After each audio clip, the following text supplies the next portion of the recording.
Hello, it is I, Dr. Brian Lorgon 111, and welcome back to more video on Z-Tracker, the tracker for Zelda 1 Randomizer. Last time I went over the most essential features of Z-Tracker that let the player mark overworld locations, or mark up dungeon maps, or keep track of the items and triforces that the player's gotten. And today I want to start covering a number of the non-essential features that make a Z-Tracker more helpful than other trackers. One of the most trivial features of Z-Tracker that can still add value is the notes section. It's just a text box where you can type in arbitrary note reminders to yourself. So for example, if you're thinking, how much did that blue ring that I saw in a shop cost again? Well, if the first time you saw it, you wrote BR238 in your notes box, then you won't have to remember. Then later on, when you're trying to remember if you have enough rupees, you can just take a glance at your notes. Or you might be asking yourself, which dungeon did I see that cheap bomb upgrade in again? And so if when you originally saw it in level 5 and had written that there was a bomb upgrade for 84 rupees in your note box, then you'd be able to refer to it later. So many players already just kind of take notes on paper or in other electronic documents. By giving the notes some screen real estate inside the Z-Tracker app, the app provides an affordance for its secondary audience, namely the stream viewers, who are able to see the notes that the player has recorded on the screen. Another simple value-add innovation of the tracker is the blockers section. This section enables the player to take notes about what was blocking them from completing a dungeon, to help them remember when they need to return. I've mentioned a few times previously that Z1R is a game of backtracking. You'll constantly find yourself digging through a dungeon, but then encountering a hard block that's going to force you to exit. You might be ladder blocked, where you need the step ladder to cross a moat to get to the rest of the dungeon, or you might be key blocked, where there's locked doors preventing you from access to the rest of the dungeon. A Goma or a Digdogger boss might block access to some rooms of the dungeon, requiring either the bow and arrow or the recorder to continue, etc. And so the blocker section is designed to succinctly summarize this information for the player. Suppose there are two ways to go when you enter Dungeon 4, and of those two directions, maybe one of them is a locked door, and the other one perhaps has a Digdogger in the room. And so you end up being stuck. If you don't have the recorder, you can't defeat Digdogger. If you don't have keys, you can't progress further into the dungeon over there. And so we can actually mark that in the blockers section by saying that 4 is blocked by the recorder and 4 is blocked by keys. And so we would just mark it like that with simple little icons. And now we have information on the screen that we can glance over at. The blockers menu has the usual affordances of the other pop-up menus, which is basically that it's a pop-up where you can mouse over or scroll through the different items, and it tells you what the meanings are of the various icons that are there. The full set of blockers that Z-Tracker supports is a sword icon for needing better weapons or armor, the bow and arrow icon if you need the bow and arrow, the recorder icon for needing the recorder, the ladder for the ladder, the bait icon if you need meat in order to get past Hungry Gorilla, keys if you're blocked by keys, and bombs if perhaps there's going to be bomb walls that could get you through the dungeon but you don't have bombs while you're in there currently. And the design of this portion of the tracker originated out of my own experiences playing Zelda 1 Randomizer and earlier versions of Z-Tracker. The commonest notes that I was taking in my own notes section was things about blockers. I'd write 2 has a ladder block, or 7 has a Goma, so that I'd remember that I need to come back to 2 when I had the ladder, or come back to 7 when I had the bow and arrow. And furthermore, I watched a bunch of other people play Z1R, and I would see, for example, they'd get the any key at some point, which is the special key item that allows you to unlock all the doors rather than being consumable. And then hear the people on stream explain, dang it, which dungeon had all those locked doors again? Was it Dungeon 2? Maybe it was Dungeon 4?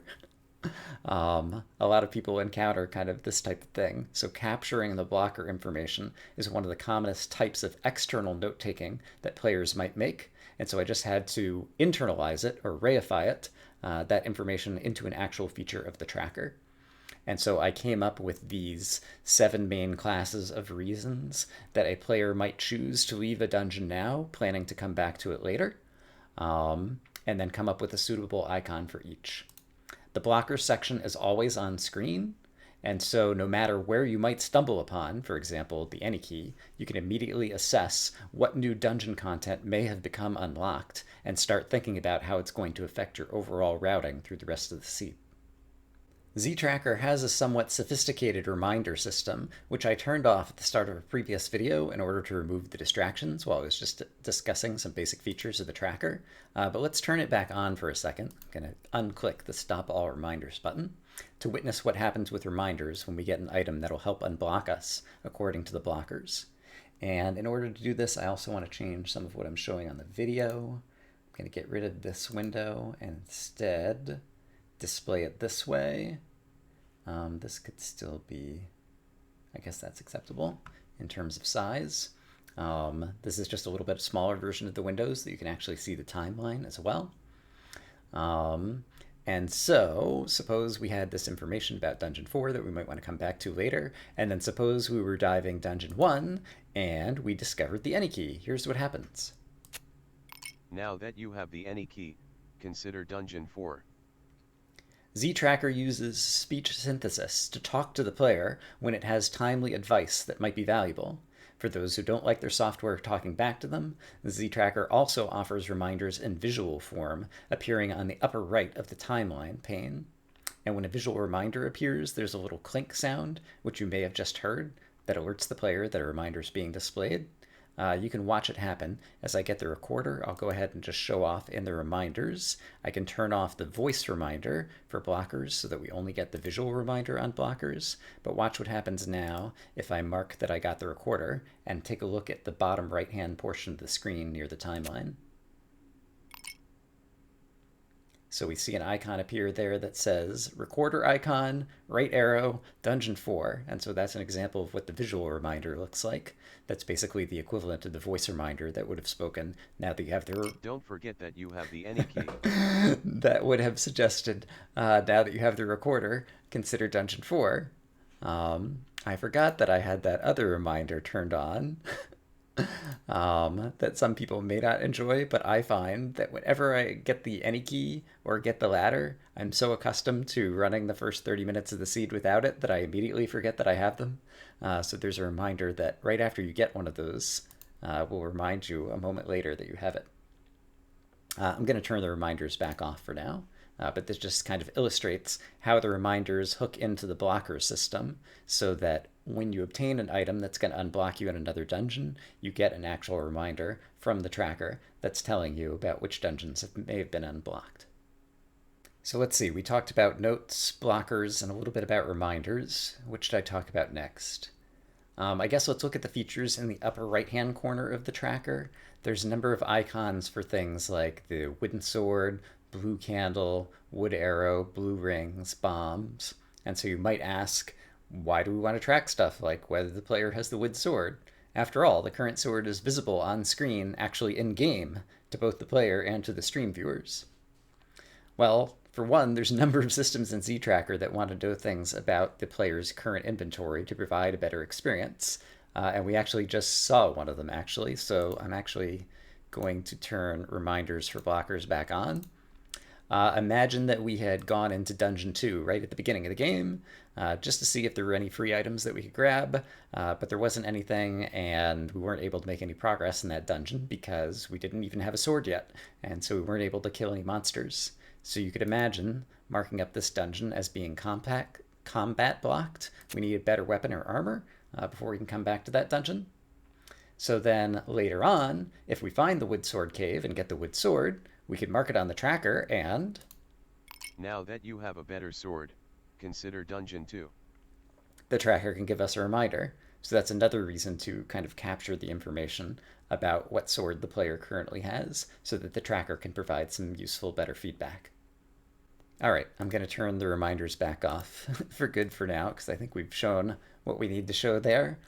Since it's on screen, we can actually talk about the timeline. The timeline is this thing down in the bottom portion of the screen, and it's tracking when we obtain various items. So basically the way it works is once per minute, the timeline looks at what new items the player has in their inventory and adds icons of new items to the timeline. It's very common after a race, for example, to recap with your stream viewers or your opponents if you're talking to them. Oh man, this seed was brutal. It took me like 30 minutes before I found the wood sword. And rather than just rely on your hazy memory of exactly what happened during this race, instead we have the data right here in the timeline, and so we can see that we got the wood sword in looks like minute 16 actually, of based on what was going on in the timer here in terms of as I've been recording this. And you can also see when we picked up the any key in the recorder based on what the timer was reading as I was just demoing these features. And so the timeline is basically an affordance for both the player and for viewers of the stream that records the progress over time and displays it in a simple, readable, and unobtrusive fashion. Um, yeah, and this will help out stream viewers if they're arriving late to the stream. They get a quick summary recap of how the seed has been going for this particular player. They can see if they've been getting lots of items from a number of dungeons or if they've really struggled to get anything during the first 20 minutes, for example. So going back to this upper area in order to talk about a few more of these icons, let's talk about the gettable display that I actually started out with it turned on in this video. I meant to have it starting out turned off. But if we turn on the gettable spots, basically there's these green and yellow rectangles that appear in various overworld tiles, and they highlight basically the tiles where we can actually get to a location at that portion of the overworld. And so there's a number of tiles that don't have a green or yellow rectangle, and that's because they're unobtainable right now based on the player's inventory. But yeah, we can talk about this with respect to the blue candle. So there's a bunch of tiles over here in the forest that have red dots on the overworld map, and those are the burnable trees, and you need some kind of fire source in order to light them up. And so if I buy the blue candle and mark that I have it, watch what happens in terms of the gettable spots. All of a sudden, all of these lit up with some rectangles saying that these spots are now gettable because I have the blue candle and I'm able to actually burn the bushes that are over in this area. And I can actually, after the fact now, hover the blue candle and it'll give kind of a bolder highlight to the newly acquirable overworld screens that just lit up as a result of having the candle. There's various affordances for mouse hovering in a variety of portions of the tracker. On the item progress bar, I can also hover the blue candle, and it will give a bold highlight to all of those screens that have burnable trees that you need the candle for. Similarly, even though I don't have the power bracelet yet, I can mouse hover the power bracelet in the item progress bar, and it shows me all the spots on the map that would be places that I could use the power bracelet at some point in the future in order to uncover a location. You want to show the player kind of what screens are available to them in order to make progress, and we use these highlights to do so. The bomb icon in the upper right is very similar to the blue candle. If I click it, you will notice all of a sudden a bunch of spots over here on Death Mountain light up. If I have it unclicked, you can see all these spots going away because the spots with the kind of cyan blue pixel on them are places where you need to use bombs, which are also blue, in order to blow open an entrance in the rocks on the map. And so basically the way that you use this in practice is the first time that you obtain bombs during the seed, you'll go ahead and click this in order to make those spots start becoming visible on the map to know that those are places you might want to go. You'll also notice that some of the highlights are green and others are yellow. Green tiles are the ones that are guaranteed to yield a location. And so, for example, this screen has a green outline on it right now. And so if I burn this bush that's highlighted with the red pixel, there will always be a staircase here. Yellow tiles, on the other hand, may or may not yield a location. And so this screen, just to the right of it over here, has a burnable bush. And if I try to burn it, it might reveal a staircase, or it might fail to burn. And this is because I'm currently playing a mixed quest overworld. In Zelda 1 Randomizer, there's First Quest, Second Quest, and Mixed Quest. In First Quest, one set of overworld screens has particular bushes that burns. In Second Quest, there's a slightly different set of screens that has burnable bushes.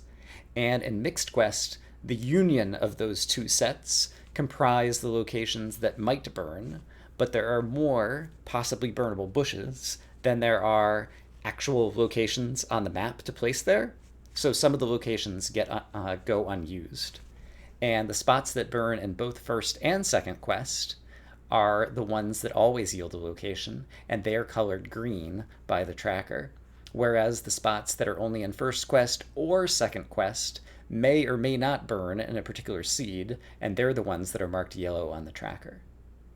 And you might recall that when I was reviewing the Z helper, the common existing tracker, a couple of videos ago, it does kind of a confusing thing where the way that it showed mixed quest was it had a first quest map plus a set of blinking highlights for the extra second quest spots, or vice versa, second quest map plus an extra blinking set of highlights for the first quest spots, which is not a very useful display for the player during a seed.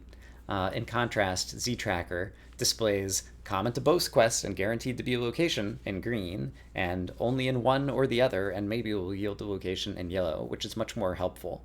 For example, if you only have one bomb left in your inventory and you have the choice of bombing this screen or this screen up here, you want to bomb the green one because it's guaranteed that it's going to give you a location, as opposed to bombing the yellow one, which may or may not uncover a location in this particular seed. The blue ring icon that's up in this upper area is for marking the timeline so that your viewers will be able to see when you obtain the blue ring. And it's also just for letting stream viewers know that you actually have the blue ring, which gives you an armor upgrade. There's a very commonly used randomizer flag that randomizes Link's tunic color, so a viewer can't reliably infer the player's armor level just by seeing what color tunic Link is currently wearing. If you're not randomizing the armor color, then when you get the blue ring, Link's tunic becomes white, and when he gets the red ring, his tunic becomes red. The blue ring gives you only half damage, and the red ring reduces things to you taking a quarter damage, so they're very valuable upgrades. And the Ganon and Zelda icons up here are things that you can click when you've defeated Ganon and when you finally rescue Zelda in order to mark those times on the timeline as well. There's a few more features to talk about in the upper right portion of the tracker here. There is zones. If I mouse hover zones, it brings up the zone map with the names of the zones as they are hinted at by NPCs in-game. So when you play the randomizer, sometimes an NPC will give you a hint that says that Dungeon 5 will be located in the Dead Woods, for example, which means it's going to be in some area down here. And so this just lets the player see the various zone boundaries as they are clued by NPCs. There's also a coordinate display. You can hover over it, or with each of these, you can also just click the checkbox in order to leave them up. And so if you're trying to name certain screens, for example, if I want to name this one down here that has a power bracelet, it's H10, in order to communicate with other people which screen you're talking about, you could leave the coordinate display up for that. It's a little bit noisy, so I'm going to go ahead and turn that one back off as well. There's a line of text here that says overworld spots left, and might not be totally apparent, but as I hover over it, we'll see a new color highlight appear on the map, such as H10, this one that I was just calling out before, the power bracelet spot. When I'm hovered over here, that screen and some other screens turn red with a little red rectangle outline, basically to show that that is a spot that remains unmarked on the map and has yet to be gotten, but is not something I can get with my current inventory. In this case, all the power bracelet spots, as well as some spots that you can only reach using the ladder to cross the river, as well as some raft spot islands, are going to be highlighted in red when I'm hovering the overworld spots left. And we've already shown what the gettable thing does. Basically, it's the thing that's showing all the gettable spots. I can turn it off and we lose all of the highlights that are on the overworld map by default. There's also an icon over here that looks kind of like a cave entrance, which highlights open caves. One of the common flags that people play in Z1R has the wood sword cave always be found in an open cave. That is a cave that requires no special items to access. It's not behind the ladder block. It's not behind the power bracelet push blocks, etc. And so at the start of the seed, if I didn't have any items yet, let me go ahead and just kind of unmark all of the items that I've currently gotten. If I highlight the set of open caves, and then instead just click on the gettables and we take a look at the gettables, it's exactly the same set of rooms, because at the beginning of the seed, when you have no items, these are the open caves. These are the places that you can walk in without having any other items.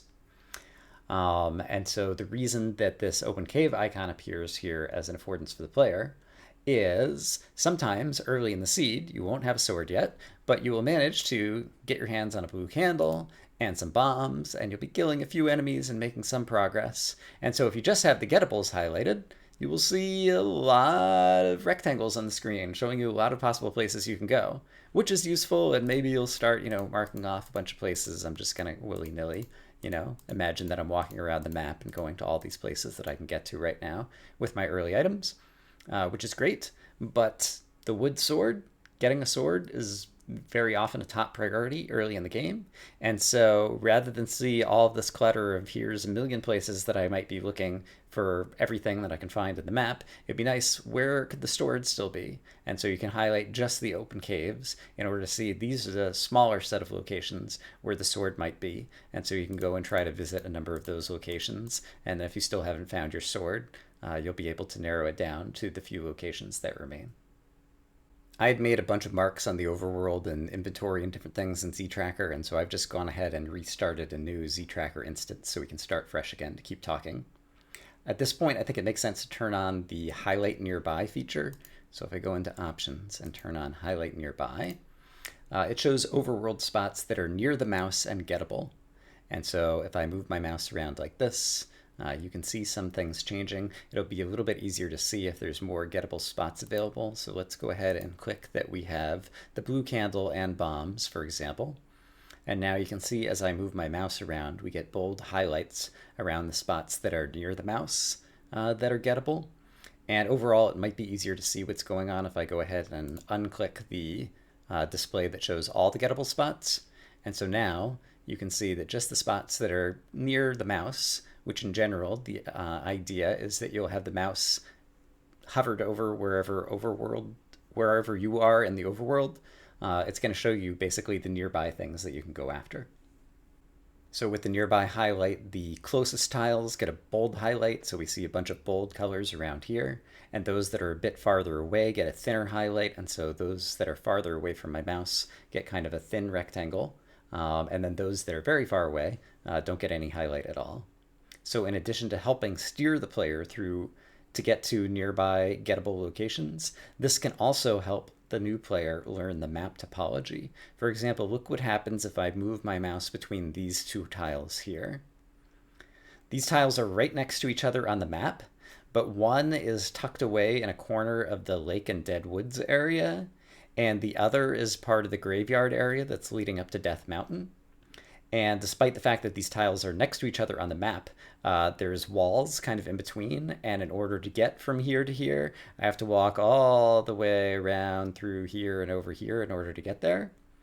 And so you can actually kind of like see that happening in terms of seeing what's nearby as the mouse is hovering each of these tiles. We can even display the walking route to get from here to there if we enable another option, which is called Draw Routes. And so I'm going to go ahead and check that. And if I check that, you will see now that there's this kind of white that's kind of fading into gray path markings that are drawn all over the map, showing the player where they're actually able to walk. And so you can see, for example, that this tile is kind of on a dead end. The only place that you can go from here is down into here, at which point there's a variety of branching paths that you can use to go in other directions.